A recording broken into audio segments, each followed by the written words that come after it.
Assalamualaikum warahmatullahi wabarakatuh. Salam sejahtera untuk kita semuanya. Bertemu kembali dengan saya Damai Surya Anggara dalam mata kuliah metode penelitian. Untuk pertemuan kali ini kita membahas mengenai konsep dasar pengujian hipotesis.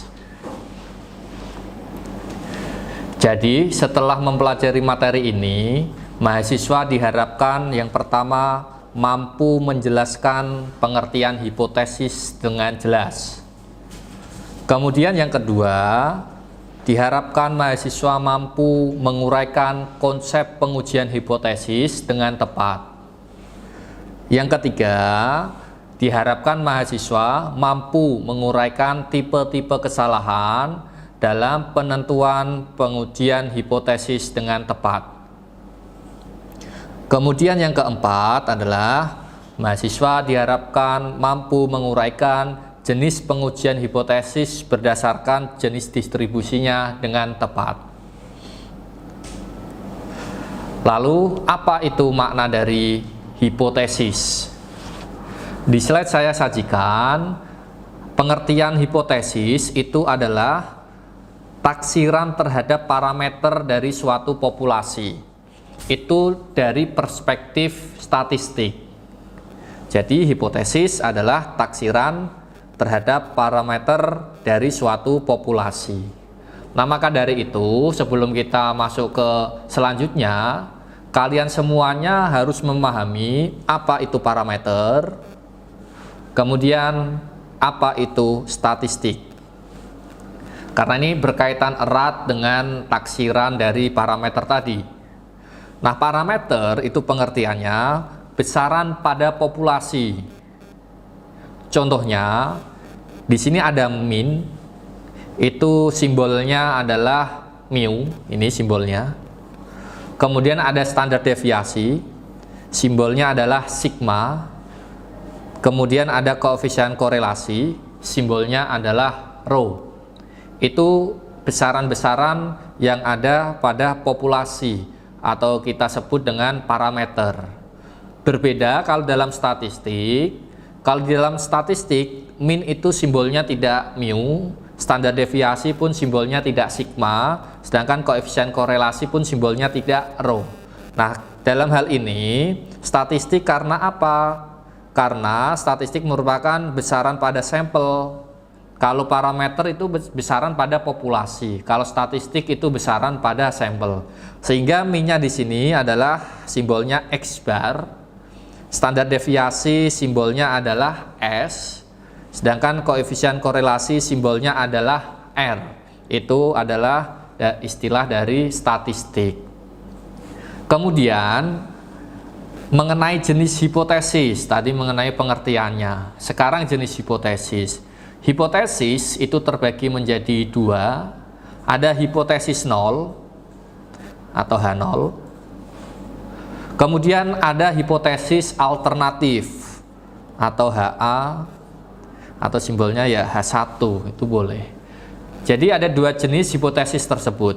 Maksud dari hipotesis nol, di sini saya jelaskan tidak adanya perbedaan antara keadaan parameter dengan keadaan di statistik. Artinya tidak ada perbedaan dari gejala populasi dengan statistik atau sampel. Artinya sama di situ. Misalkan di sini ada mu1 sama dengan mu2.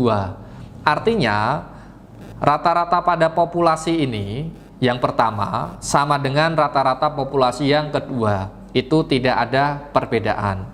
Kemudian ada beta 1 sama dengan beta 2. Artinya di sini tidak ada perbedaan atau tidak ada pengaruh karena dianggap sama di sini. Itu adalah bunyi dari H0. Kalau kita bisa sering lihat di dalam penelitian, mungkin kalau H0 adalah tidak terdapat perbedaan. Ini dari ini adalah perspektif penelitian, atau tidak terdapat pengaruh.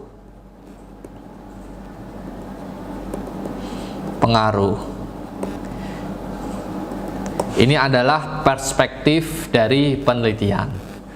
Kemudian hipotesis yang kedua jenisnya adalah hipotesis alternatif. Nah, hipotesis alternatif di sini adanya perbedaan antara kondisi statistik dengan kondisi parameter. Adanya perbedaan itu maksudnya mu1 itu tidak sama dengan mu2. Contohnya seperti itu. Makanya rata-rata pertama itu tidak sama dengan rata-rata kedua. Terdapat perbedaan. Sedangkan contoh yang kedua, beta 1 tidak sama dengan beta 2. Artinya di sini ada pengaruh. Ada pengaruh. Itu adalah beberapa jenis hipotesis ya. Selanjutnya adalah tentang konsep pengujian hipotesis. Nah, konsep pengujian hipotesis di sini saya rujuk teori yang dikemukakan oleh Kumaidi dan juga Manfaat di tahun 2013. Di situ sudah jelas bahwa pengujian hipotesis merupakan pengujian jarak antara parameter atau yang dihipotesiskan ya, atau besaran populasi dengan statistik atau dalam hal ini adalah data sampelnya, kemudian dibandingkan dengan standar error estimasi dari statistik ketika memperkirakan distribusi sampling. Nah, dari pengertiannya ini, menurut Kumaidi dan Manfaat, di situ sudah sangat jelas bahwa pengujian hipotesis itu butuh namanya distribusi sampling.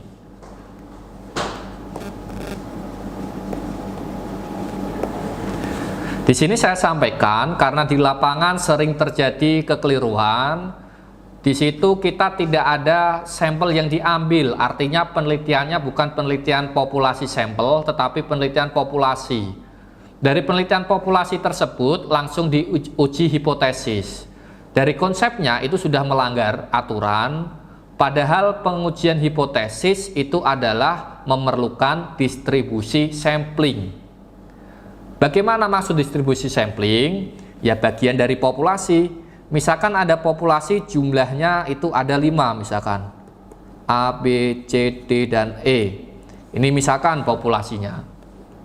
Dari populasi ini kita ambil sampel. Sampel itu bukan keseluruhan anggota populasi, tetapi bagian dari populasi.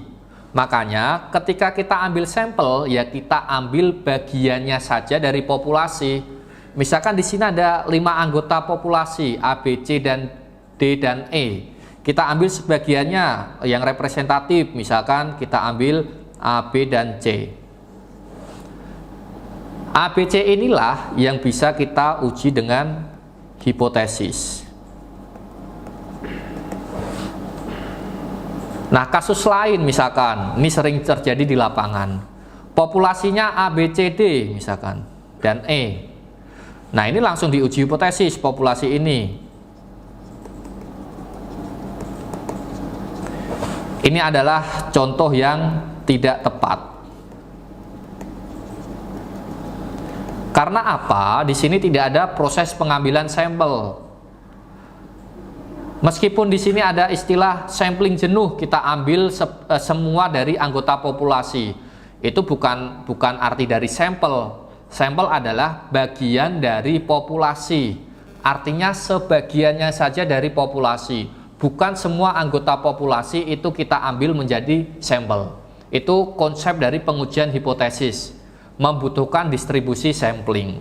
Kemudian berdasarkan ahli Kumaidi dan Manfaat ini diilustrasikan bahwa tes statistik atau pengujian hipotesis itu disimbolkan, diilustrasikan menjadi persamaan ini. Tes statistik sama dengan jarak antara parameter dan statistik yang dibandingkan dengan standar error estimate statistik. Di sini adalah pengambilan sampelnya artinya. Sudah jelas ya, berarti dapat disimpulkan pengujian hipotesis itu membutuhkan distribusi sampling. Makna dari sampling adalah bagian dari populasi. Sudah clear di situ. Jadi kalau ada populasi diambil semuanya diuji hipotesis itu belum tepat. Yang tepat adalah anggota populasi kita ambil sebagian, hasil sebagiannya itu baru diuji hipotesis. Ini contohnya.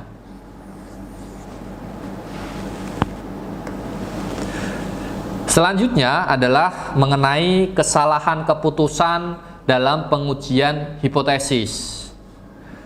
Nah, ini saya ambil lagi dari pendapatnya Kumaidi dan Manfaat, bahwa hasil dari pengujian hipotesis itu merupakan keputusan penerimaan atau penolakan dari hipotesis nol.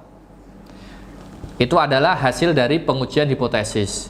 Kalau nggak H0 diterima, ya H0 ditolak.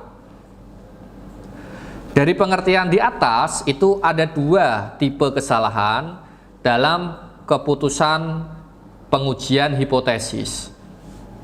Perhatikan tabel di bawah ini. Apabila situasi hipotesis nolnya itu bernilai benar, otomatis yang diterima adalah H0. Ini keputusan yang tepat, menerima H0. Bukan menolak H0, ya. Itu yang pertama. Kemudian apabila H0 itu salah, maka keputusan yang tepat adalah menolak H0, karena H0-nya adalah situasinya salah, bukan justru menerima H0. Karena kalau kita menerima H0 padahal situasi H0 itu salah, artinya itu terjadi kesalahan penerimaan pengujian hipotesis. Nah, kesalahan yang pertama yaitu kondisi H0 benar justru menolak H0, itu artinya kesalahan tipe 1.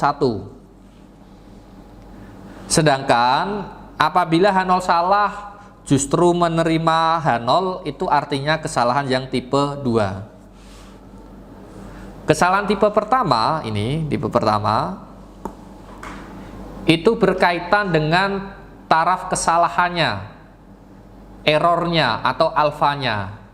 Ini bisa kita kontrol oleh peneliti langsung dengan cara memperkecil taraf signifikansinya,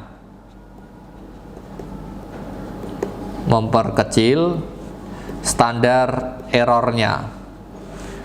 Kalau kita pendidikan itu kan biasanya menggunakan 0,05 atau 5%. Itu alfanya kita bisa perkecil untuk menghindari kesalahan tipe pertama. Bisa kita kontrol secara langsung. Tetapi kalau tipe kesalahan yang kedua itu berkaitan dengan beta, itu kita tidak bisa mengontrol secara langsung. Tapi kita bisa memperkecil beta itu dengan cara apa? Yaitu dengan memperkecil nilai alfanya tadi, nilai standar errornya tadi, taraf errornya tadi, atau kita dengan menggeser titik kritis penerimaan H0 atau H1-nya. Itu mengenai kesalahan tipe kedua. Selanjutnya yang terakhir adalah jenis pengujian hipotesis berdasarkan distribusi yang digunakannya. Di sini saya sajikan ada 4 jenis, ya.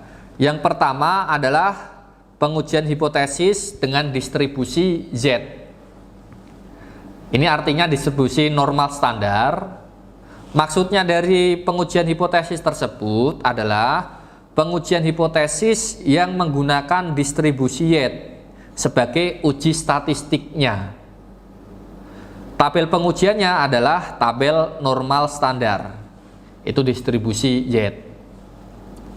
Tujuannya itu untuk menguji perbedaan rata-rata atau untuk menguji proporsi apabila simpangan bakunya pada populasi itu dapat diketahui. Kemudian yang kedua adalah pengujian hipotesis dengan distribusi T atau distribusi student, ya. Pengujian tersebut maksudnya adalah pengujian yang menggunakan distribusi T sebagai uji statistik. Distribusi T adalah distribusi student. Tujuannya untuk menguji perbedaan rata-rata ataupun uji proporsi apabila simpangan baku itu tidak diketahui, sehingga menggunakan simpangan baku pada sampel. Selanjutnya adalah pengujian hipotesis dengan distribusi Q-kuadrat atau Q-square. Maksudnya bahwa pengujian hipotesis yang menggunakan distribusi Q-square sebagai uji statistiknya. Tujuannya untuk menguji persamaan varians, homogenitas di sini. Jika nilai alpha square-nya dalam populasi itu diketahui, atau simpangan bakunya itu diketahui. Selanjutnya yang terakhir adalah pengujian hipotesis berdasarkan distribusi F atau F ratio. Artinya pengujian hipotesis yang menggunakan distribusi F sebagai uji statistiknya. Tujuannya apa? Untuk menguji persamaan varians. Jika nilai variansinya dalam populasi itu tidak diketahui.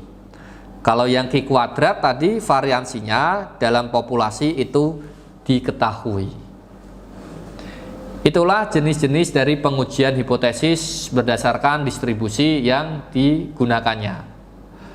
Demikian yang bisa saya sampaikan. Mohon maaf apabila ada kekurangan. Terima kasih. Wassalamualaikum warahmatullahi wabarakatuh.